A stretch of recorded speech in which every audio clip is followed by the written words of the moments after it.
경제 아나운서들의 개념 있는 토크, 경계톡 시작합니다. 저는 코린이 탈출하기로 돌아왔는데요. 이번 주도 코인 시장에서 어떤 이슈들이 있었나 하나씩 체크해 보도록 하겠습니다. 먼저 첫 번째로는 비트코인 관련된 이슈 체크해 보는 게 중요할 것 같습니다. 그동안에 비트코인이 저조한 흐름을 보이면서 걱정되신 분들 많으실 것 같은데요. 46일 만에 9만 달러 선을 회복했습니다. 이렇게 걱정만 키워가던 시장에서 또 때 아닌 호재가 들린 것처럼 보여지고 있는데요. 미국 주식 시장까지 곤두박질 치는 가운데 가상화폐 대장주인 비트코인이 한 달 반 만에 9만 달러 선에 안착한 모습 보여주고 있습니다. 현재 앞에는 표를 보시더라도 9만 2천 달러 선 넘어선 모습 보여주고 있는데요. 비트코인이 이렇게 9만 달러 선을 오르게 된 거는 지난달 6일 이후 46일 만이라고 합니다. 장중에는 9만 1,500달러대까지 상승하기도 했습니다. 비트코인 가격은 최근 주요 교역국을 대상으로 도널드 트럼프 대통령의 관세 전쟁으로 인해서 미국 주식시장이 지지부진한 가운데 함께 하락했었는데요. 오늘 다시 한번 상승해주면서 기대감이 조금 꿈틀거리고 있습니다. 비트코인도 관세 정쟁으로 인해 투자 심리가 약화됐기 때문에 그동안 약세를 면치 못했습니다. 지난 7일에는 7만 4천 달러대까지 떨어지기도 했습니다. 그러면서 이 비트코인뿐만 아니라 가상자산 시장에 다 찬물을 끼얹은 모습, 이에 대한 좀 관심도가 식어가는 모습 볼 수 있었는데요. 그러나 이후에 꾸준히 상승 모드를 타고 20% 정도 오른 모습 보여주고 있습니다. 특히 최근에는 트럼프 대통령이 제롬 파월 미국 연방준비제도 의장에 대해서 기준금리에 대한 압박을 했었죠. 이 압박에 대한 메시지가 나오면서 경제적 불확실성이 커지는 가운데 비트코인은 오히려 이틀 동안 6% 이상 상승했습니다. 이에 따라서 그동안 미국 기술주와 함께 움직여 오던 이 비트코인의 흐름이 깨진 것 아니냐는 분석도 존재하고 있습니다. 또 금과 유사한 흐름을 보이는 거 아니냐 하는 분석도 있는데요. 블룸버그 통신이 트럼프 대통령의 대규모 관세 부과 계획이 발표된 뒤에 이 위험 자산 전반적으로 하락세를 보인 이후에 비트코인은 이렇게 불확실한 시장에서 오히려 돋보이는 자산인 금과 유사한 흐름을 나타내기 시작했다고 분석했습니다. 금 같은 경우에는 잠시 후에 또 짚어드릴 테지만요. 계속 천장 없이 고공행진하고 있는 자산이죠. 비트코인은 뭐 불안정한 자산이라고 보여지고 있지만 제2의 디지털 금이라고 꼽히는 만큼 시장의 기대감 받아갈 수 있을지 정말 받아가면 좋을 것 같은 소식이었습니다. 그리고 이러한 비트코인의 역방향이라고 해야 될까요? 미증시와는 디커플링 되는 이 방향이 바로 달러의 약세 때문이라고도 꼽혀지고 있습니다. 미국 자산과의 디커플링 이 탈동조화는 달러 약세에 기인한다는 분석인데요. 미국 달러는 최근 다들 아시겠지만 가치가 급락해서 3년 만에 최저 수준을 기록하고 있습니다. 달러 인덱스 역시도 3년 만에 최저 수준을 기록하고 있기 때문에 달러에 대한 약세가 지속될 것이란 전망과 함께 오히려 이 자산을 가상자산으로 좀 돌리는 게 어떻겠냐는 투자 심리가 반영되지 않았나 하는 분석인 것 같습니다. 이렇게 투자 심리도 바뀌면서 미국 상장된 비트코인 상장 지수 펀드 ETF도 각광받고 있습니다. 지난 21일 하루 동안 총 3억 8,100만 달러의 자금이 유입됐다고 합니다. 정말 어마무시한 규모인데요. 이 규모는 다시 말해서 1월 30일 이후에 최대 규모였다고 합니다. 그렇다면 다른 알트코인들은 어떤 시세 흐름을 보였을까요? 다른 알트코인 같은 경우에는 대표적으로 이더리움은 전일 대비 10% 넘게 상승했고요. 이에 따라서 1,745달러에 거래가 됐습니다. 또 리플 같은 경우에도 상승했습니다. 6.5% 올라서 2.2달러를 기록했다고 합니다. 모든 알트코인까지도 그동안 많은 조정을 받아왔는데요. 오늘로써 다시금 꿈틀거리는 모습에 이 시장이 다시 한번 활기를 돌지 않을까 하는 기대감 가져가고 있는 것 같습니다. 한편 지난 시간에 말씀드렸던 이 코인 마켓캡의 가상자산 공포와 이 탐욕 지수도 한번 살펴봐 드리자면요. 가상자산 시장의 심리 단계는 38점을 나타내고 있습니다. 이 단계는 지수값이 제로에 가까워지면 극도의 공포 상태로 투자자들이 과매도하는 현상을 좀 가리키고 있는데요. 38점 같은 경우에도 공포 단계를 유지하긴 한다는 점 투자 판단에 유의는 하셔야 될 것 같습니다. 앞으로 뭐 100에 가까워지면 시장이 탐욕에 빠져서 시장 조정 가능성이 있는데요. 이런 지점들도 다 체크해 가시면서 가상자산 시장의 흐름들 체크해 보시는 게 중요할 것 같습니다.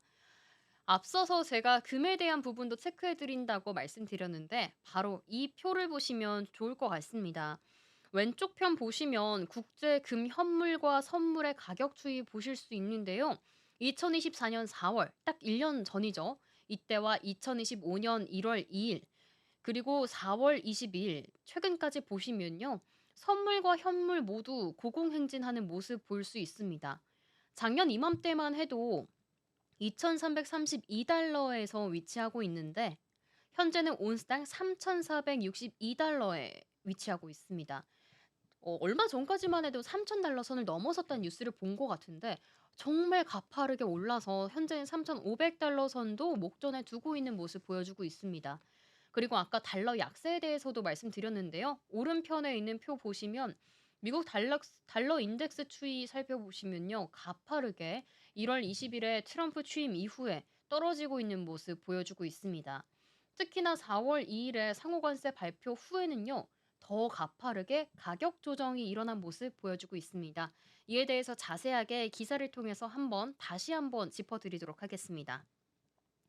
현재 상황 같은 경우에는 달러, 주식, 그리고 채권까지 일제히 급락하는 트러플 악재가 겹치고 있는 거죠. 미국 금융시장에서는 글로벌 자금 이탈 속도가 빨라지고 있는데요. 그야말로 셀 아메리카가 아닌가 하는 요즘인 것 같습니다. 미국을 떠난 이 자금들이 오히려 안전자산에 집중되고 있는데요. 그러면서 금값 다시 한번 사상 최고치 경신하고 있는 모습 왼편에서 보실 수 있습니다. 그동안 또 위험 자산으로 분류되면서 불확실성 장세에 약세를 보였던 암호 화폐 역시도 오히려 달러보다 낫지 않는가 하는 투자 심리가 있는 것 같습니다. 그렇기 때문에 가상자산으로 다시 한번 모여지는 모습 보여지고 있습니다. 21일 뉴욕 상품거래소 산하의 금속 선물 거래소 코맥스에서는요. 금 선물이 장중한 때 사상 처음으로 3,500달러 선 돌파도 했네요. 한국 시간으로 오후 4시 기준으론 온스당 3,489.3달러도 기록했습니다. 그리고 금 현물 가격도 신고가를 행진 중인데요. 연초 대비 벌써 우리 연초가 4개월 정도밖에 안 지났는데 30% 이승이나 급등했다고 합니다. 이달 초에 비해서도 4월 초에 비해서도 10% 이상 오른 정도로 금값이 어마무시하게 껑충 뛰고 있는 요즘입니다. 반대로 달러와 가치는 앞서 말씀드렸던 것처럼 3년 만에 가장 낮은 수준으로 하락했습니다. 주요 6개국 통화 대비 달러 가치를 나타내는 이 달러 인덱스 같은 경우에는요. 장중한 때 97.9까지 떨어지며 2022년 3월 이후 최저치를 기록한 모습 보여주고 있습니다. 달러가 약해지면서 아메리카, 이 미국에 대한 투자 심리가 좀 위축되고 있는 모습 연이어서 보여지고 있습니다. 반면에서 그동안 위험 자산으로 분류되며 글로벌 불확실성이 커질 때마다 폭락했던 가상자산, 오히려 반등하는 모습 보여주고 있기 때문에 달러와는 디커플링 되는 모습들 좀 주의하시면서 투자 판단에 유의하셔야겠습니다. 이렇게 비트코인 관련된 이슈들 살펴봤는데요. 다음으로는 가상자산 거래소 이슈들도 체크해 보도록 하겠습니다. 국내 가상자산 거래소들이 일주일 사이에 또 다른 이슈들도 나와서 정리해 보도록 할 텐데요. 먼저 처음으로는 코인원입니다. 가상자산 거래소와 은행 간의 연관성, 지난 시간에 누누이 말씀드렸는데요. 코인원 같은 경우에는 카카오뱅크와 연관성이 있죠. 카카오뱅크가 이 가상자산 거래소 코인원과 함께 가상자산 시세조회 서비스를 선보인다고 발표했습니다. 지금 앞에서 보이는 것처럼 가상자산 시세조회 새로운 가능성을 코인원과 함께 열겠다는 포부를 밝힌 바 있습니다. 지금 하단 보이시는 것처럼 실시간 종목 순위도 거래 대금, 시가총액, 상승, 하락, 신규 정말 꼼꼼하게 보여지고 있고요. 앞서 말씀드렸던 공포와 탐욕 지수도 써 있고 가상자산 총 시가총액도 보여 있고요. 한국 비트코인 프리미엄, 비트코인 도미넌스 등 구체적인 지표들이 나와 있습니다.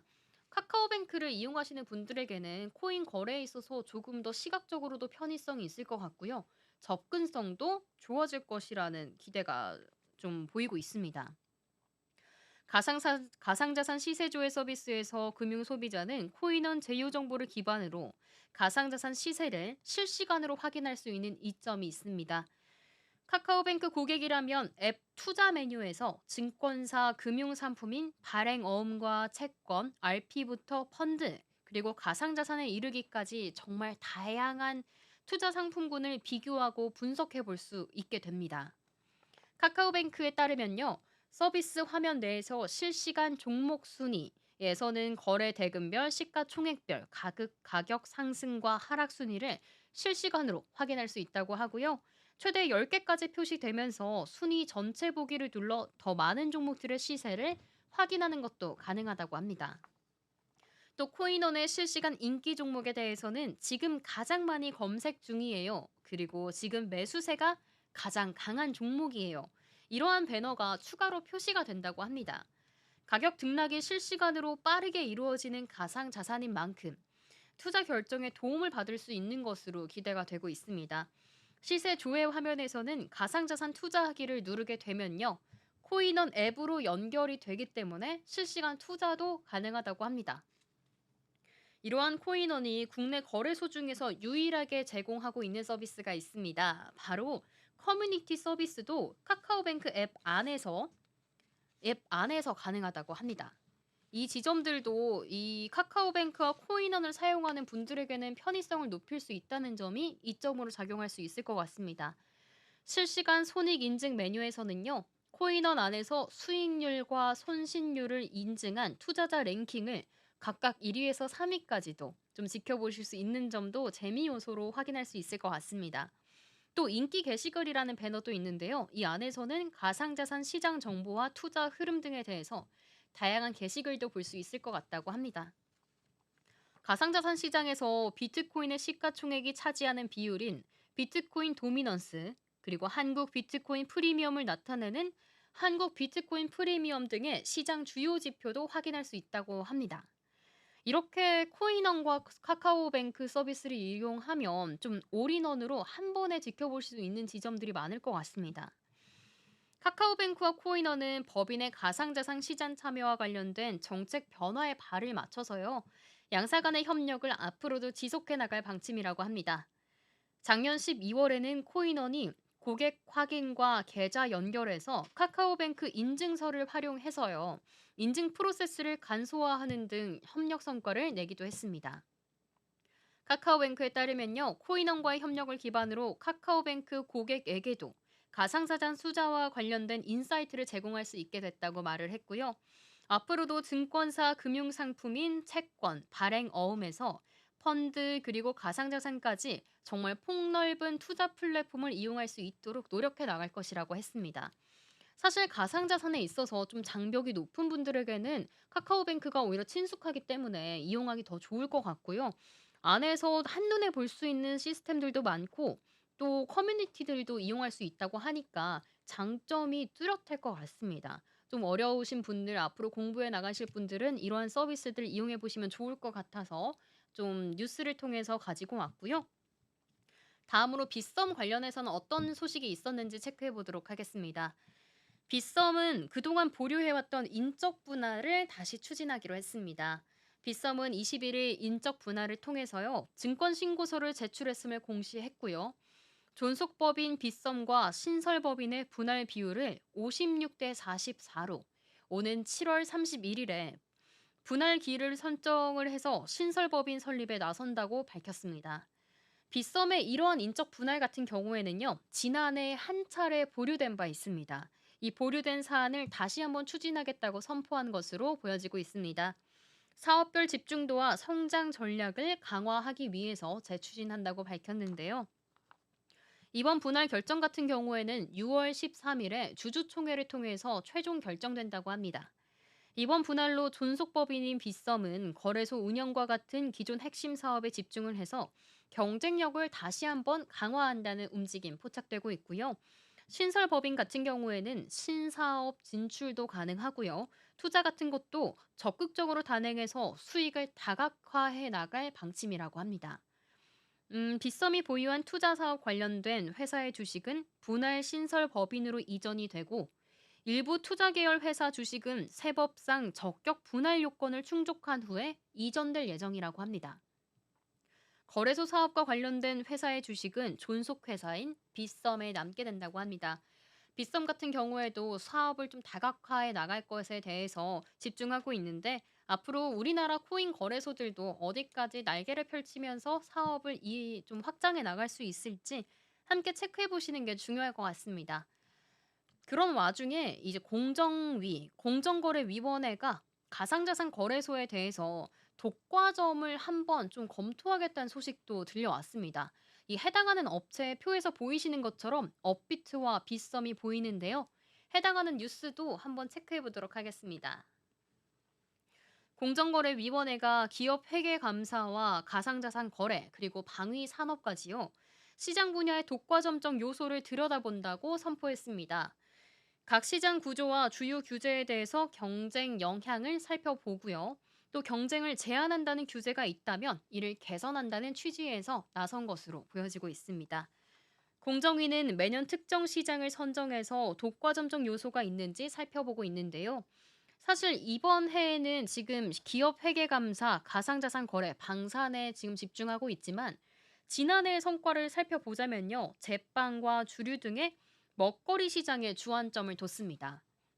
그 결과 공정위는 설탕 가격 단합 의혹과 관련해서 제당 3사, CJ 제일제당, 삼양사, 대한제당에 대한 조사에 착수했던 기억이 새록새록 나는데요.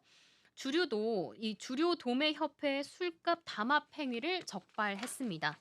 그렇게 해서 제재한 효과가 있는데요. 공정위는 이번에 살피는 이 세 가지 시장에 대해서 모두 독과점적 측면이 있다고 평가를 하고 분석해 나갈 것이라고 보여지고 있습니다. 이에 관련해서 어떤 규제들이 나올지 또 어떤 시장의 발견들이 있을지 좀 긴장되는 모먼트인 것 같습니다. 가상자산 거래소 업비트와 빗썸의 시장 점유율이 최소 90%에 달한다는 조사 결과가 있기 때문에 이러한 시장 조사를 단행하는 것으로 보여지고 있습니다. 이 같은 문제는 사실 공정위뿐만 아니라 이전에 국회에서도 지적된 바 있습니다. 한기정 공정위 위원장은 지난 2월 국회 정무위원회 전체 회의에서 업비트의 독과점에 대해서 조사가 필요하다는 의원들의 지적에 대해서요. 경쟁 상황과 시장을 분석하고 필요하면 연구 용역을 통해 적극적으로 검토하겠다고 말한 바 있습니다. 이 언급이 지금으로서는 행동으로 옮겨지는 모습 보여지고 있습니다. 공정위 가상자산거래 시장이 아직 경쟁법 관련 규제가 미비한 신산업인 만큼 가상자산 시장을 획정하고 시장 경쟁 환경 등을 분석할 예정이라고 합니다. 산업 내 경쟁을 제한하거나 이용자 후생 감소를 유발하는 제도적 요인을 검토하고요. 또 미국과 유럽연합 그리고 싱가포르 등의 주요 선진국의 가상자산 사업자 관련 진입과 행위 규제 등도 검토할 예정이라고 합니다. 특정금융정보법, 가상자산 이용자 보호법 등 관련 법령에 대한 경쟁 제한성을 분석을 해서 앞으로 이런 일을 좀 막기 위한 개선 방안도 마련할 방침이라고 합니다. 다만 가상자산 거래의 경우에는 국내 거래소로 들어간 자금이 스테이블 코인을 통해서 해외 거래소에서 거래되는 경우도 있는데요. 이 때문에 국내 점유율만으로 시장의 독과점을 판단하기엔 섣부르지 않나 하는 우려 그리고 비판들도 제기되고 있습니다. 이 때문에 공정위가 어떻게 조사를 하고 방향성을 잡아가는지 함께 이슈 체크로 항상 체크해 드리도록 하겠습니다. 그런 와중에 국내 시장 동향, 코인 시장 동향도 좀 살펴보면요. 2024년도 지급결제 보고서가 나왔습니다. 한국은행이 지난해 국내 가상자산 시가총액이 100조 원을 넘겼다고 이 수치를 집계했습니다. 도널드 트럼프 미국 대통령의 당선에 따른 투자 심리에 의해서요. 지난해 11월 이후 거래가 탄력받았다는 결과도 나왔습니다. 한국은행이 21일 발표한 2024년도 지급결제 보고서에 따르면요. 지난해 말 가상자산 투자 지수는 1,825만 명으로 집계됐습니다. 예치금 같은 경우에는요. 10조 7천억 원을 기록했는데요. 보유 금액은 지난해 10월 58조 원에서 11월에는 102조 6천억 원으로 두 배 가까이 불어난 모습 보여주고 있습니다. 12월에도 104조 1천억 원으로 증가세를 계속 이어갔습니다. 하는 측 같은 경우에는요, 국내 가상자산 시장이 지난해 1월, 미국과 같은 해 4월, 홍콩 등의 주요국의 가상자산 현물 ETF 승인 소식도 있었고요. 이외에도 유럽연합의 암호자산 규제 법안 시행 등과 같은 경우에 규제의 불확실성을 해소했기 때문에 더더욱 가상자산 시장에 뛰어든 투자자들이 많다고 보고 있습니다. 특히 앞서 말씀드렸던 것처럼 미국 대선의 영향을 크게 받았는데요. 가상자산에 우호적인 입장을 띠고 있는 트럼프 대통령이 당선된 후에 투자 심리가 호전된 것으로 보고 있습니다. 이에 힘입어서 예치금, 가상자산 보유 금액, 그리고 일평균 거래 대금 등이 큰 폭으로 증가했다고 풀이하고 있습니다. 가상자산위원회에서는 법인의 가상자산 시장 참여 확대, 그리고 스테이블 코인 규제 체계 수립 등 가상자산 관련 주요 현안 사항과 가상자산 이용자 보호법 2단계 입법 논의가 다뤄질 예정이라고 합니다. 한국은행에 따르면요, 가상자산위원회 등 향후 진행된 스테이블 코인 입법 논의에 적극 참여하기 위해서요, 중앙은행 관점에서 스테이블 코인에 대한 규제 방향의 의견을 바람직한 지급결제 생태계 구축을 위해서 노력 중이라고도 얘기했습니다. 현재 정책 관련해서 주가들도 많이 움직이고 있는데요. 이 증권형 토큰 STO 관련된 논의도 많이 나오고 있고 가상자산에 대한 입법 논의들도 속속 나오는 거 보면서 가상자산이 국내 시장에서 더 활발하게 이루어질 수 있을지 주목해 보시는 게 중요할 것 같습니다. 또 다른 보고서도 있었는데요. 이 보고서는 지금 앞에 있는 표로 정리해 보면 좋을 것 같습니다. 현재 한국 성인 중에 절반 이상이 비트코인과 같은 가상자산을 보유한 경험이 있다고 보고 있습니다. 지금 현재 보유하고 있음 34%, 그리고 과거에는 보유했지만 현재는 보유하지 않음 20.6%를 합산한 결과인데요. 이 때문에 보유를 해본 적 있는 사람들이 반 넘게 있다는 수치입니다. 그 말은 5명 중 1명은 거래소 장애 등 또 가상자산에 대한 피해를 겪은 적도 있다는 그런 수치들도 나와 있습니다. 아무래도 보유한 경험이 많기 때문에 이러한 뭐 거래소 관련 피해, 하단에 보이는 리딩방 피해, 투자 사기 등의 경험들도 있었던 것으로 보여지고 있습니다. 그만큼 투자 판단에 조금 더 주의해서 하셔야 될 것 같고요. 한국금융소비자보호재단 같은 경우에는 조금 더 구체적인 수치도 나왔습니다. 서울과 경기와 같은 6개 광역시에 거주하는 19세에서 69세 성인 남녀 2,500명을 설문조사한 결과 이러한 결과를 나타냈다고 합니다. 복수 답변 기준으로 보유 목적도 분석을 해보니까요. 투자가 69.9%로 가장 많았고요. 가상 자산에 대한 단순 호기심 42.1%, 특정 서비스 이용을 위한 수단 14%, 화폐를 대신하는 거래 수단은 13.7%의 의견이 뒤를 이었습니다. 가상 자산을 이용하는 목적들이 정말 다변한 것으로 보여지고 있습니다. 투자 금액은 1,000만 원 미만이 58.7%였고요. 예상 투자 기간은 1년 미만으로 60.8%를 차지하며 단기적이고 소액으로 투자하는 사람들이 더 많은 점 참고하시는 게 중요할 것 같습니다. 앞으로 이제 거래소에 대한 전산 장애, 해킹, 폐업 등에 대한 우려도 있다는 결과도 나왔는데 이러한 지점들이 조금은 좀 해소가 돼야 조금 더 성인의 그리고 가상자산 보유하는 경험들이 늘어나지 않을까 하는 지점이고요. 또 가상자산을 현재 투자하는 사람들 안에서 어떤 암호화폐를 거래했나 살펴보면요. 비트코인이 76%나 달한다고 합니다.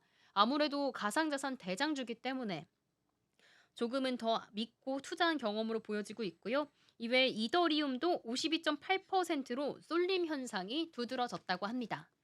네, 이렇게 오늘 비트코인에 대한 동향, 그리고 가상자산 거래소의 동향, 마지막으로 국내 코인 시장이 얼마만큼 관심을 갖고 있는지까지 체크해 봤습니다. 매주 이 소식들이 새롭게 들려와주고 있는데요. 다음 주 소식은 오늘 들려드렸던 것처럼 비트코인 그리고 알트코인까지 다시 한번 상승세 좀 들려줬으면 좋겠습니다. 계속되는 소식들 매주 한 번씩 정리해서 가져오도록 하겠습니다. 지금까지 시청해주신 여러분 고맙습니다.